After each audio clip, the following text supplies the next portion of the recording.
Hey friends, if you wish to fix modern setup host has stopped working on Windows 11, then please watch this video. I will guide you through the resolutions.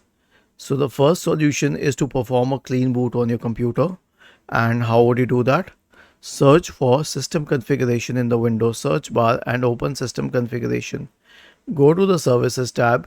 Check the box associated with hide all Microsoft services. If any of the services checked, click on disable all, apply, OK, and then restart your computer. The next solution is to disable third-party security software, or rather, I would say just remove it. I don't even keep them on my system.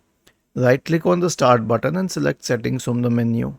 Now, go to the apps tab on the list on the left hand side and select installed apps. And then you can scroll down and find any security software. I don't have it, so I'm showing it on a different one, and uninstall it.